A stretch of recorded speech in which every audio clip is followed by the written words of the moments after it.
Dumbo. Dumbo, Miss Jumbo's baby boy, was the littlest elephant in the whole circus. He had a cute little trunk, a short little tail, and two of the biggest, floppiest ears you've ever seen. Miss Jumbo thought everything about her son was just perfect, but everyone else thought his ears were just plain ridiculous. The audience sneered at him, and the other elephants scorned him. Those big ears kept getting poor Dumbo into big trouble. What is it, Cam? Yeah, I love you. Oh, I love you too. The first time Dumbo lined up in the circus parade with the other elephants, he tripped over his own ears. The other elephants did not think that was very funny. Later, a bunch of bullies came to the circus. First, they teased Dumbo.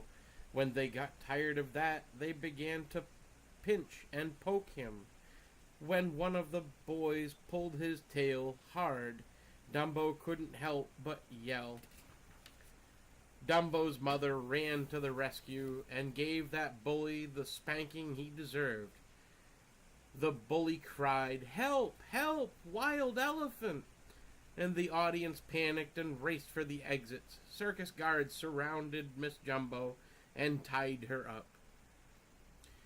"Put that beast in the prison car before she tramples over all our customers," the ringmaster ordered, so the guards threw poor Miss Jumbo into a locked cage. Without his mother to protect him, Dumbo's life was harder than ever. The other elephants blamed Dumbo's big ears for giving them and Miss Dumbo a bad name. Luckily, Miss Timothy Q. Mouse believed that the other elephants were wrong about Dumbo. Timothy decided to be Dumbo's friend. He would try to help Dumbo prove he was a good elephant. One day, the ringmaster decided to put Dumbo in a brand new act, the Great Pyramid. After the other elephants had formed a big pyramid, Dumbo would leap off a springboard and land on its very top. Dumbo practiced long and hard, but no matter what he did, his floppy ears kept falling over his eyes. Timothy took care of that. "We'll just tie your ears in a knot," he said. "That should keep them out of your way." All went well until the first show. Dumbo's heart was pounding as he ran into the center ring. Suddenly, Dumbo's ears came undone, and he tripped over them, flying right into the teetering pyramid of elephants. Crash! Smash! All the elephants came tumbling down. The elephants were furious. They declared that Dumbo was no longer one of them. The ringmaster was so angry that he threatened to send Dumbo to a zoo. But when he calmed down a bit, he decided instead to make Dumbo a clown. After all, the ringmaster thought the funny-looking elephant would surely be able to make people laugh. The clowns made Dumbo... Excuse me. The clowns made Dumbo the butt of all their jokes. They set off firecrackers under his feet and threw pies in his face. They tripped him and teased him. To top it off, they decided to dress Dumbo like a baby and make him jump out of a fake burning building. Dumbo soon found himself trembling on top of the fake building while fake firefighters clowned below.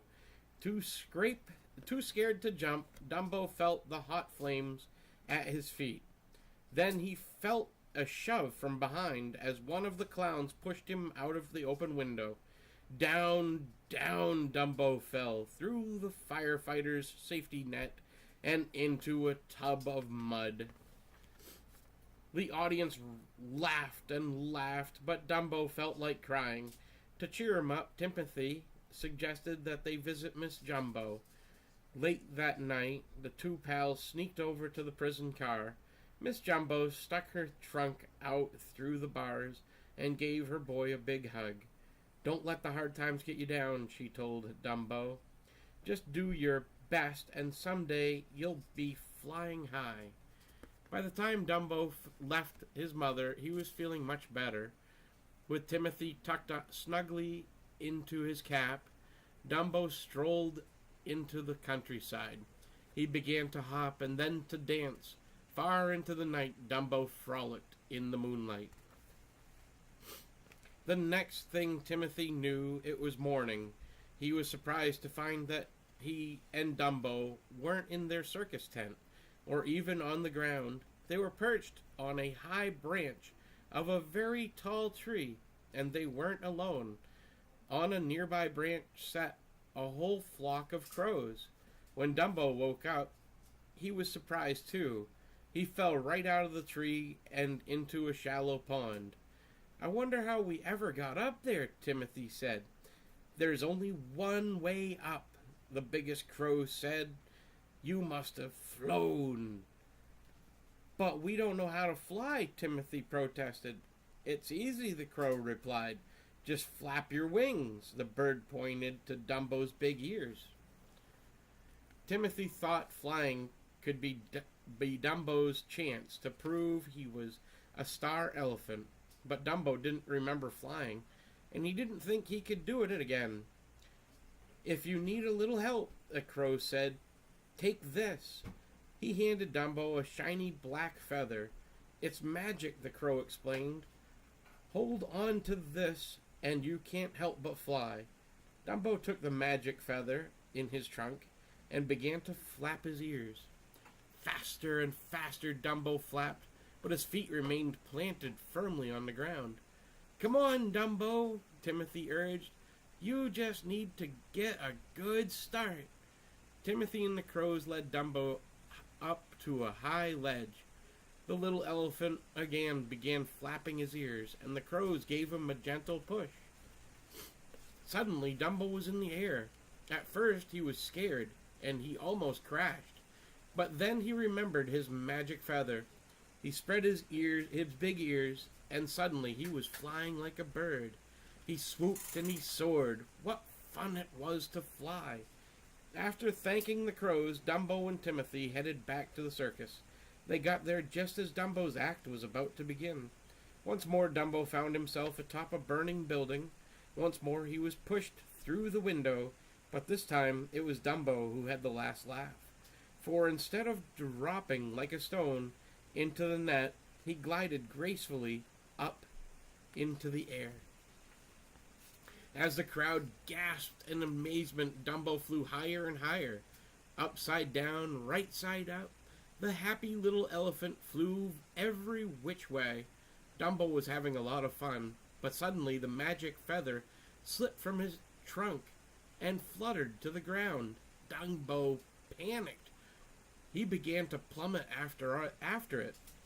Dumbo would have crashed if he hadn't heard Timothy cry, "Come on, Dumbo. You don't need that feather to fly. All you need is your own 2 ears." Dumbo knew his friend was right. Spreading his big ears, he hovered just inches from the ground. Then he gave a mighty flap, and soon he was flying higher than ever. From that day on, Dumbo was a star. The ringmaster changed the name of the show to Dumbo's Flying Circus. Dumbo got all the peanuts he could eat, plus a private car on the circus train, where he could be with his mother. Now all the other elephants tried to stretch their ears so they could be just like Dumbo. It was no use, for there never was and never would be one flying elephant but Dumbo.